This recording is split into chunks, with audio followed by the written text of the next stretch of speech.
Assalamualaikum warahmatullahi wabarakatuh. Salam sejahtera untuk kita semua. Pada kesempatan kali ini, saya akan menjelaskan tentang konsep permintaan, penawaran, dan harga keseimbangan atau harga pasar. Di level IPS ekonomi fase E, Merdeka, kelas 10 M, pasti guru Merdeka. Di SMA Negeri 1 Petarukan, dari ini. Baik, ada ilustrasi, ada penjual durian, dan ada pembeli yang sedang bertanya berapa harga durian ini. Durian jual 50.000 dan beli lagi, aku beli 10. Itulah konsep ilustrasi perusahaan dan penawaran. Perusahaan datang dari pembeli atau konsumen, penawaran datang dari jual atau produsen, dan ketika jadi kesepakatan harga, maka itulah terjadi keseimbangan pasar atau keseimbangan pasar. Secara konsep bahwa permintaan atau demand ada beberapa definisi bahwa permintaan adalah kesanggupan membeli untuk di berbagai jumlah produk pada berbagai tingkat dalam faktor yang mempengaruhi permintaan antara lain harga, penjualan, selera konsumen, harga barang, permintaan, dan jumlah penduduk. Sekarang kita bahas tentang kurva permintaan. Pertama adalah hukum permintaan, nyatakan bahwa bila harga naik maka jumlah permintaan akan turun, dan sebaliknya bila harga turun maka jumlah permintaan. Untuk menggambarkan kurva permintaan digunakan sebagai tolak ukur adalah harga, dengan faktor-faktor yang lain dianggap tetap yang disebut dalam tabel harga Rp6.000, permintaan 4 unit, Rp4.000 6 unit, kemudian harga Rp2.000 8 unit, dan Rp1.000 10 unit. Digambarkan dalam sebuah kurva, absisnya adalah Q, sumbu koordinatnya adalah P. Kalau dalam matematik itu sumbu absisnya X dan sumbu koordinatnya Y. Maka titik-titik yang ada di dalam kuadran satu ini adalah X, Y.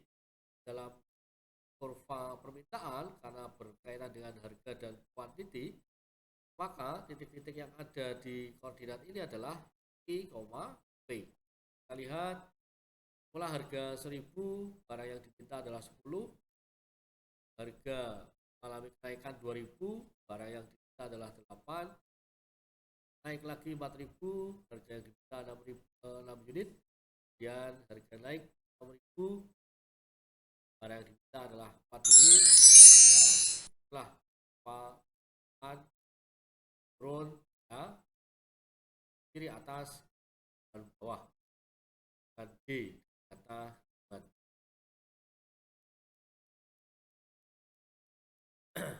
Kemudian fungsi kurva permintaan persamaannya sebagai berikut. Dasarnya adalah ID, I dari demand, sama dengan A dikurangi BP, karena P adalah harga produk, I adalah jumlah produk yang kita, A adalah kita, dan B adalah koefisien. Untuk memperoleh persamaan kurva permintaan dapat dirumuskan sebagai Q min Q1 per Q2 min Q1 sama dengan P min P1 per P2 P1. Nah, P1 adalah harga mula-mula dan P2 adalah harga setelah perubahan. Q1 adalah jumlah barang yang diminta mula-mula, Q2 adalah jumlah kita setelah harga. Ada contoh untuk pekerjaan atau mengerjakan di permintaan. Pertama adalah dalam suatu pasar diketahui saat harga beras Rp5, jumlah yang diminta 4 kilo, harga jika ada kenaikan harga beras jadi Rp15, maka jumlah yang kita 20 kilo setelah fungsi permintaannya. Maka dituliskan secara matematis, ketahui P1 sama dengan 2, P2 nya 15, satunya 40, Q2 nya 20. Maka dimasukkan dalam rumus Q min Q1 per Q2 min Q1 sama dengan P min Q1 per P2 P1. Q min Q1, Q1 nya dimasukkan saja 40, kemudian Q2 kurangi Q1, 20 kurangi 40. Dan P min P1 nya 5 dan P2 kurangi 1, 15 kurangi 5. Nah, jangan dulu yang menyebutnya Q min 40 per min 20, karena 20, 40, min 20. Dan P min 5 per 10. Nah, 11 kurangi 5, 10. Dari sini kita kalikan silang ya, 10 kali Q min 40 di 10 Q min 400 dan min 20 kali P min 5. Itu min 20P ini ditulisnya sebelah kanan, kemudian min 20 kali min 5 kali min plus itu plus. Maka persamaan ini akan menjadi 10 Q min 400 sama dengan 100 min 20P. Nah, kita pindahkan untuk konstantanya ya. 10 Q tetap di ruas kiri, kemudian min 400 dipindah ke ruas kanan di plus positif. Maka di sini ada 100 tambah 400 itu menjadi 500 ya, min 20P. Nah, ada variabel tidak mungkin dijumlahkan konstantanya. Maka kalau mencari persamaan, Q-nya harus 1. Ada 10 Q. Nah, semua persamaan ini dibagi 10. Itu Q sama dengan 500 bagi 10, 20, min 20 bagi 10, min 2. Jadi inilah fungsi dari permintaan Q, ID, dan 10 min 2D. Bisa digambarkan dalam A ya ini ya, P-nya 5, ya P-nya 15, ya 20. Inilah kurva I dan P. Sudah ya? Mudah-mudahan bisa. Kemudian pergeseran kurva permintaan. Konsepnya adalah jika harga tetap tetapi jumlah produk yang tambah, maka permintaannya meningkat. Digabungkan harganya tetap, maka permintaan meningkat dari Q1 ke Q2. Konsep yang kedua, jika harga tetap tapi jumlah produk yang diminta berkurang, maka pergeserannya akan turun. Dari D itu ke D2 atau I1, 2. Kemudian konsep yang ketiga, jika harga naik tetapi jumlah produk yang diminta tetap, maka kurva permintaannya akan bergeser ke kita lihat kalau tadi adalah tetap, sekarang P-nya yang tetap atau harganya yang tetap. Nah, tetap dari D ke D1. Q-nya tetap. Konsep yang keempat adalah jika harga turun tetapi jumlah produk yang diminta tetap, maka kurva permintaannya bergeser ke kiri. Dan ya, tetap, Q-nya tetap, di itu ke ya. Sekarang kita akan menjelaskan tentang penawaran atau supply. Penawaran adalah jumlah barang yang ditawarkan pada tingkat harga tertentu, dan pada harga tertentu. Faktor yang mempengaruhi penawaran adalah jelas input, teknologi, harga lain, harga dan jumlah jualan.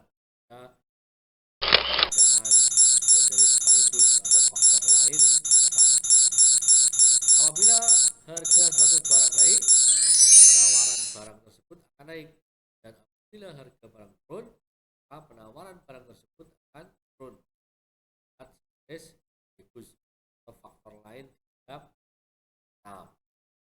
Kita lihat tabel penawaran brand. Nah,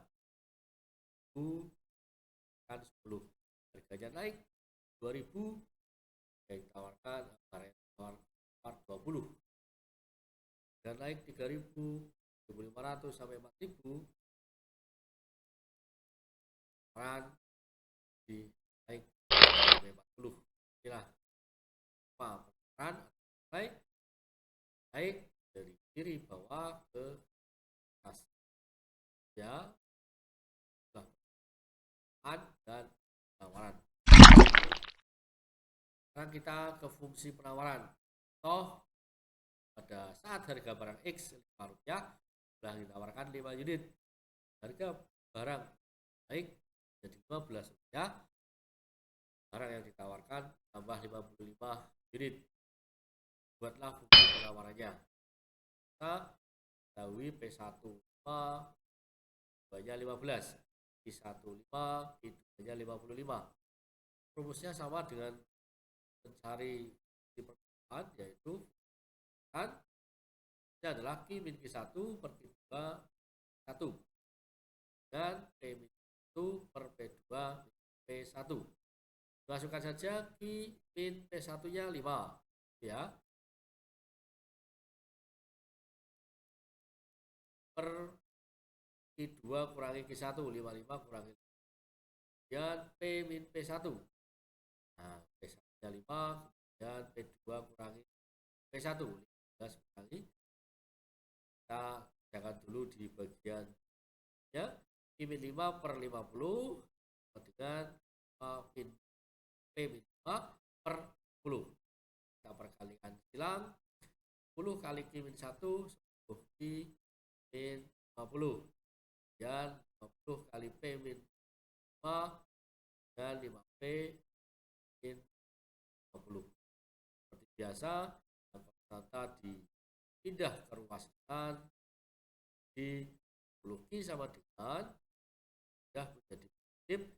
Dia ada persentase lain min 250 ditambah 50 karena pindah ke kanan jadi 200 atau min 200, dan P tetap plus 50P.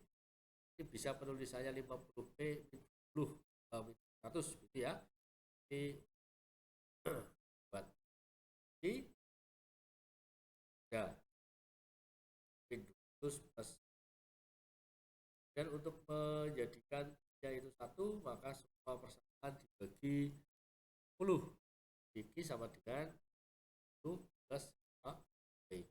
Jika digambarkan dalam sebuah kurva, ya, Q sama dengan min 20 plus P.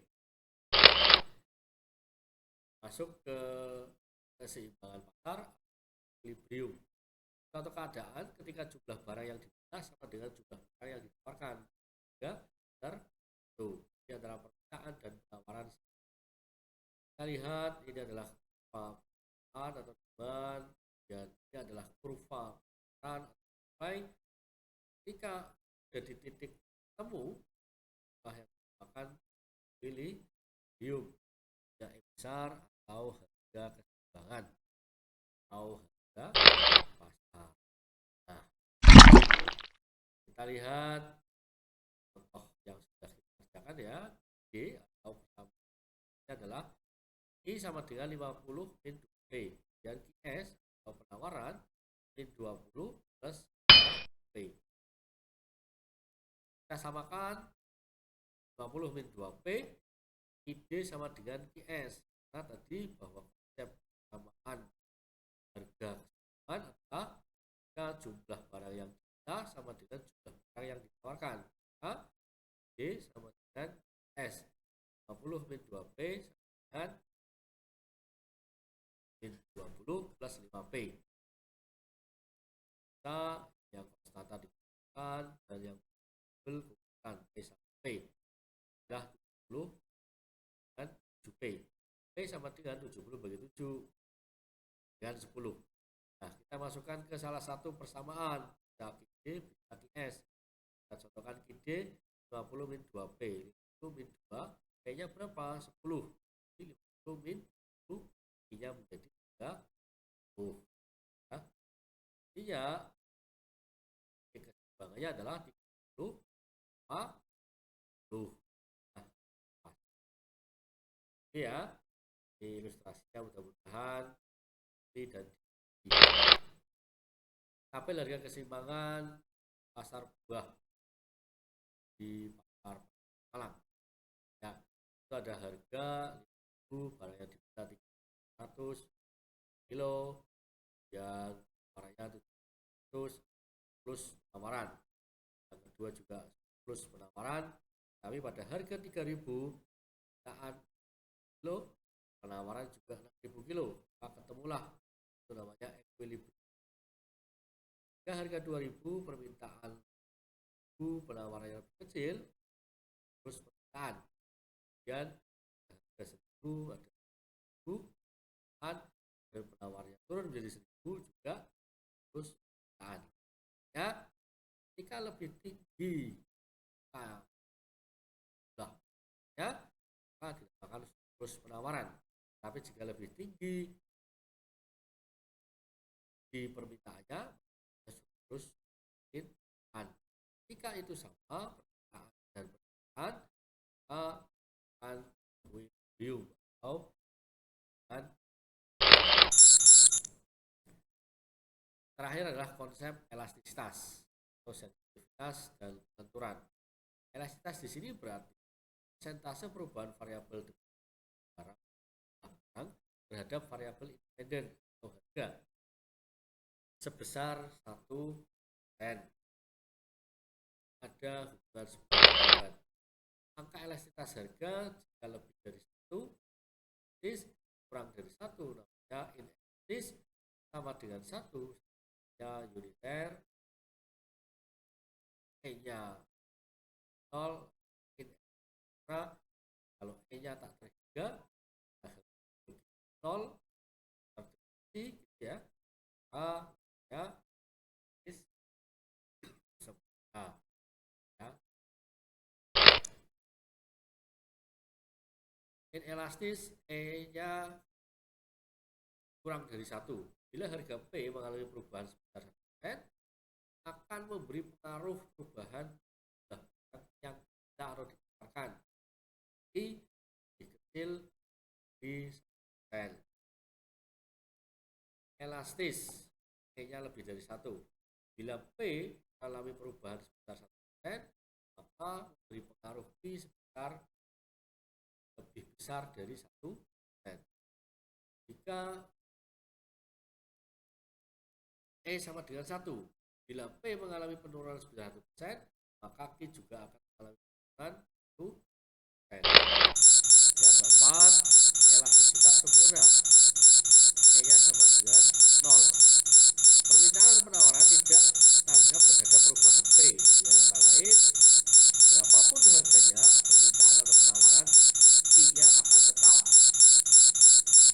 Kemudian yang kelima adalah elastis sempurna, E-nya tak terhingga. Konsumen atau produsen dapat mempunyai kemampuan untuk membeli, memproduksi berapapun jumlah Q pada tingkat harga P itu ada jenis elastisitas, harga, karena harga, pendapatan, dan elastisitas silang cross. Ini adalah ilustrasi kurva-kurva dari inelastis sempurna, elastis sempurna, uniter, atau tidak elastis.